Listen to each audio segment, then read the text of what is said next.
My name is Heather Feather. I am the owner of Rare Bird Medicine, and today's talk is on air elemental. In astrology, we see air elemental through Gemini, Libra, and Aquarius. In the four winds, we see Zephyrus, Boreas, Notus, and Eurus, the four winds, each having their own quality and way that they come through. Air elemental in the tarot would be represented as swords. Swords cleft through the air. And so the sword is indicative of clefting through the air or through the mind, and the mind can be double-edged. It can have proper perspective. Proper perspective would state that everything you've ever experienced has been a gift to your growth, your evolution. You've only ever been handed gifts. And everything you've ever experienced has aided you to become more of who you would like to be. Improper perspective would be life is a burden, everything's terrible. It's definitely one you can hold. I wouldn't say it engenders a life worth living typically. So when we're talking about air elemental, we're typically talking about thought, communication, the mind, information. Information can also be applied to earth elemental. Earth elementals usually love data. They love checking a list. They love getting it done. However, with air elemental, Zephyrus, the west wind, was known as being a wily wind, for example, and had great curiosity and would often blow papers out of two-legged hands, just being curious as to what would occur. So this speaks to a spirit in air elemental of wanting to investigate, wanting to know, wanting to find out the ways the wind blows. What happens if I do this? What happens if I do this? It has a very investigative quality to it that loves information, loves communication, loves interaction. You typically will find your air elementals to have social qualities to them, Gemini, Libra, Aquarius. Gemini is conversational. I always speak of first air, middle air, and last air, or lowest air, middle air, highest air. And I'm not really trying to get into a linear concept with it. What I'm trying to say is the first expression of air, in this instance, Gemini, is going to be almost like an infancy adolescence quality of that element. The middle sign will be adolescence adulthood, and the final one will be adulthood wisdom. So Gemini, being the first expression, is going to be infancy adolescence with air. It's going to have a very Zephyrus quality. It's going to be very communicative, very talkative. Geminis, you may find, I have Scorpio Mercury, which is like the quietest in the communication sector. So I often really enjoy Geminis because I like just receiving, and they have lots to say. So I can just sit and listen. It's great. And they're great also often asking questions. They do talk a lot. So part of their learning with that is to ensure that they're instigating communication from others and listening as well. Often their life learning will be around listening because they tend to talk a lot. Libras tend to bring that into balance, coming more into that middle air component of being able to generously listen and communicate, because they take the air elemental into a relational standpoint where it becomes about relationship. It becomes about harmony and balance and harmoniously relating to another. And so in order to do that, you have to get to know them and ask them questions. And then Aquarius, or the highest expression of air, is going to be very intelligent, very intellectual, very adept at receiving a tremendous amount of data, very futuristic and humanitarian, a lot of brotherly love, awareness of like, let's all get there. Let's just use the answers that work for everybody. Let's solve this thing. And so it has a wisdom in the way that it works with thoughts and information to find solution, which is very helpful. One of the great gifts of air is air as an element, like I said, represents thoughts, the mind, and therefore communication. Our thoughts form our words form our sentences form our communication.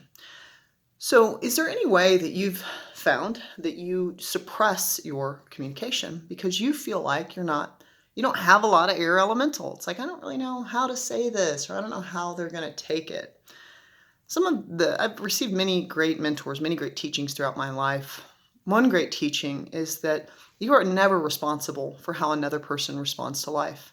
That's actually not something that you're the steward of. You don't get to choose whether another two-legged is going to choose proper perspective, which would be loving you and not judging you, or improper perspective, which would be judging you and not loving you, in relationship to what you have to say. You are always the steward of the perspective that you choose.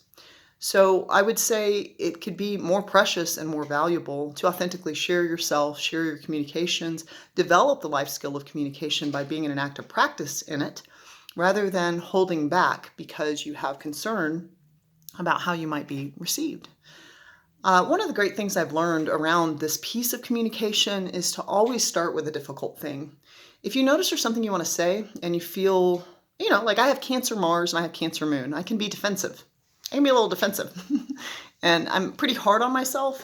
So part of that is I don't really want others coming and telling me how I need to correct myself, because I'm correcting myself every day. I'm constantly looking at my growth edge. I evaluate and assess where I need to grow. So I don't feel like I need a lot of assistance in that vein. I'm looking at all times for where love is not present in my offering. But that can also cause me to not receive input that might serve, because I'm a little defensive and on edge, because I'm already constantly calibrating and calculating what I need to do to shift. So in order for me to receive information, I would need to understand that it's not personal. Sometimes data is being given because it's helpful or it serves or it can aid to evolution. The beautiful thing about air is that it is cold.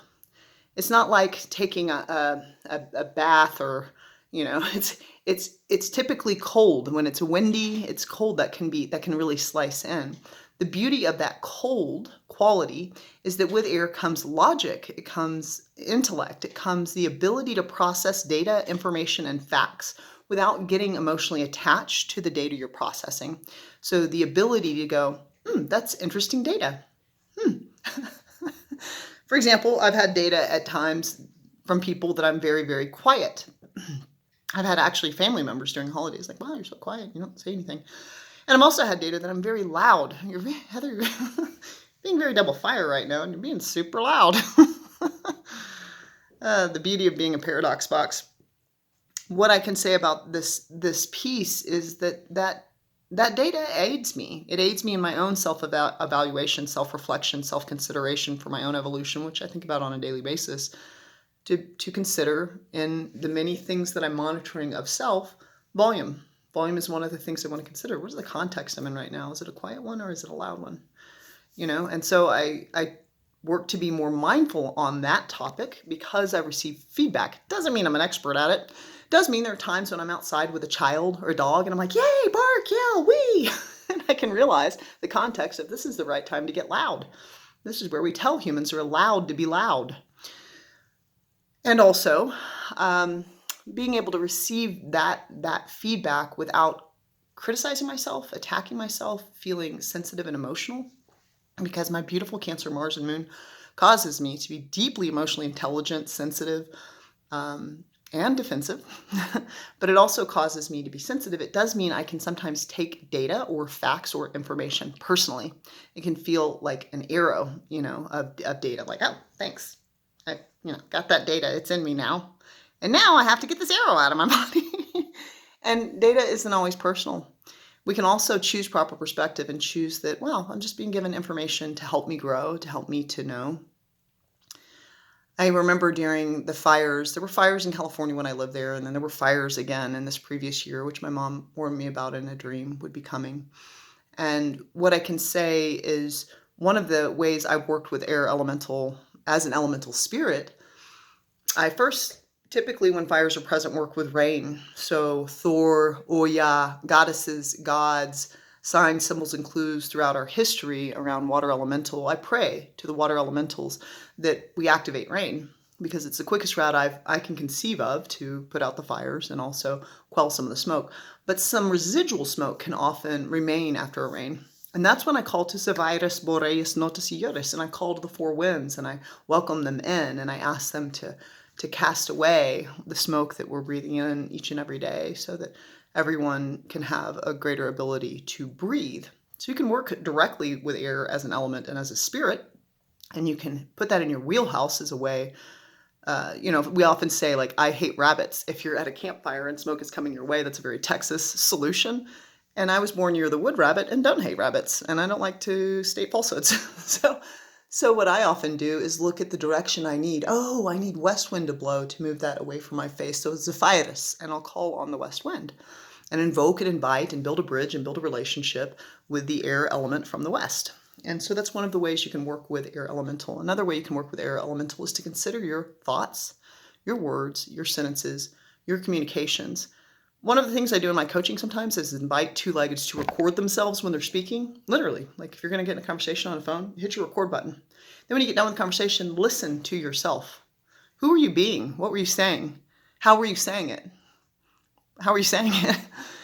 Did what you say, did it sound like something that you would want to receive? Is that how you want to receive information? Did it have kindness in it? Was it easy to hear? So one of the challenges with too much air elemental is that it can be cold. It can lack a quality of emotional sensitivity. There are a lot of ways to speak any given sentence. And there are a lot of components to communication, like body language, tone, cadence. All of those things are factors and considerations. And because air elemental is typically data-driven, it doesn't typically factor in those considerations as much. It's more about the data and the information and conveying that information and just receiving facts. It's like, oh, you're welcome. Here's some facts. And there's nothing malicious about it. It's just like, I have facts. You should like facts. I like facts. Here's facts. And if you have too much air elemental, if you've experienced people not receiving you well and all you're trying to do is just share facts, share information, then one of the things to consider is how much water you can add to your air. How much emotional sensitivity can you add? I'm not saying that you need to cater to someone else's sensitive nature because you're not the steward of how others receive you. I would say that there are ways to say things where you'll be well received. So a good consideration is, how would I receive this information well? How would I take this in? Today, it's just important to consider, is there anything that you're holding back when it comes to communication? Air elemental is going to communicate. They're going to find a way to. Even though I have Scorpio Mercury, I do have Gemini rising, which is an air elemental, and a Libra Venus. And I've noticed throughout my life, there'll be times when I'll just be like, what? And I'll just blurt something out. Because it's like, I almost just like am compelled to get it out of me so that it doesn't get trapped in there. And sometimes my Sagittarius bluntness can make that blurting that I do abrasive. Got a little fire behind it, everybody. So that's okay. We don't want to be afraid of conversation. Conversation is where a lot of medicine and healing occurs for two-leggeds. I would invite myself and am inviting you today to consider saying the thing and giving yourself the freedom to know that you can continue to communicate until it gets clear. You can continue to clear the smoke out of the air of what you just said until it gets clear and you're both clear on what you're saying. You can always say the uncomfortable thing first. I'm not sure how to say this. I want to say something. It feels uncomfortable. I don't know the right words. Here's how the words are forming in my mind, but I mean it with greater sensitivity. Can you tell me how you might say that? You can also ask for support if you're speaking with someone that has greater communication skills than you. And it's important not only to consider what we're doing out here. Are there any words we're holding back that we might want to give ourselves the freedom to express this day? Are there any ways we want to step more into communication and allowing to frame ourselves as someone that is able to garner the skill of being a good communicator? Part of being a good communicator is being a generous listener. So pause for a moment to consider how often you generously listen and fully receive someone without thinking of what you're going to say next. That's a life skill to develop, because that's a part of true communication, is to really receive another person. And then I would say also an important component is to consider your inner communication. How are you speaking to yourself? I often say there's one person you are going to spend the most time with in this life, and that's you, because you'll be with you every breath. There's no other two-legged you're going to spend more time with. So because you're going to be with you the most, it's important to consider, as the host of your temple, how are you going to speak to you? How are you going to speak in here? What I have found is that throughout many of my years, I have spoken in very ugly and untoward ways towards myself. And I work every year to clean it up a little more. Good job, Heather. Way to go. That was cool. That was smart. Oh, you're so strong, instead of like, I'll never be able to, or like, you're the worst, or why didn't you missed that, you idiot, or, So how are you speaking in your inner temple? Are you allowing yourself the freedom to speak outside of your temple? Are you building bridges and allowing communication, which is the gift of air? And if you have too much air, are you being cold? Are you lacking emotion, empathy? Empathy would require you to really consider how it feels for another to receive you. Those are just some considerations in air elemental this day. You can always subscribe on YouTube under Rare Bird Medicine, like and comment there. May you have a lovely thought about yourself this day. Blessed be.